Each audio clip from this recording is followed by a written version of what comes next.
ko yung kinain kaya solve na solve ko si Big Daddy. At humingi din ako ng dispensa na ganito na po ang itsura ng Big Daddy Apo. 7:30 pa po kami umiikot. Sabi nga po ng asawa ko, tinuro ko na po ang bumawulong ngayon na po. Palakpakan po natin. Muli po, magandang hapon po sa ating lahat. Respeto po sa isa sa mga pinakamasipag na kapitan at aktibo ako, Manny Vergara ako. Palakpakan natin.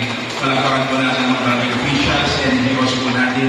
SH Sherman ako, palakpakan po natin. Maraming na rin po, respeto po sa pinakabata, isa sa mga pinakamabait at pinakamagaling na Vice Mayor po. Ang Vice Mayor ko po, ang Vice Mayor niyo, ang Vice Mayor natin lahat, Vice Mayor Dr. Edward Antonio, palakpakan po natin siya. Kasama ko din po ang mga masisipag na konsyal ng bayan ng Amulong. At dito rin po, kapatapos ng kanina, ang tawag ko po sa kanya, Bong Rangmay Apu, Honorable Esmael Gonzalo, palakpakan din po natin siya.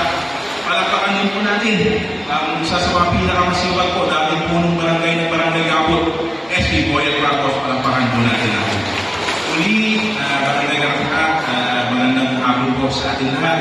Hindi ko po may tatago sa inyo na nagsimula ko si Big Daddy sa Barangay Gapot.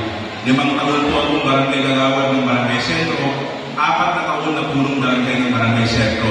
Itong Barangay Assembly po ang pinakamagandang pagkakataon para malaman po natin kung ano ang plano ng mga barangay officials natin, kung ano ang future nila para sa Barangay Karpakap. Kaya palakpakan po natin mga barangay officials natin. Alam niyo naman po na isa po to sa mga mandato ng DILG na kailangan po sa isang taon, kailangan 2 beses po mag-report ng mga barangay officials. Dito po sa Barangay Karapakap, comply po nila yan, palakpakan po natin sila. Muli, maraming salamat Barangay Karapakap. Ito po, aminin ko sa inyo, isa sa mga pinakamalapit sa loob ko po, ang Barangay Karapakap. Dahil kayo po, ang isa sa mga nagbigay sa akin ang pinakamalaking boto noong 2022, palakpakan sa mga natin. Wala pong Big Daddy Banyares na Apo. Kung wala po kayo, hindi niyo po ako tinulungan, kaya yaman ng Apo, itutulong yung palakpakan niyo po yan.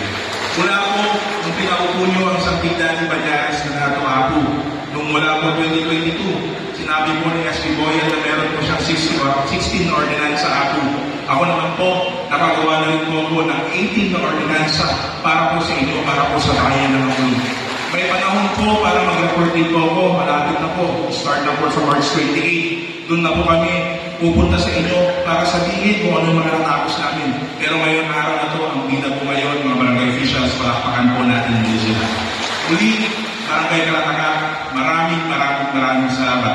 Hindi po ako magsasawang magpasalamat sa inyo dahil nagdali po ako ng pagkakataon na makaupo sa Konseho Municipal.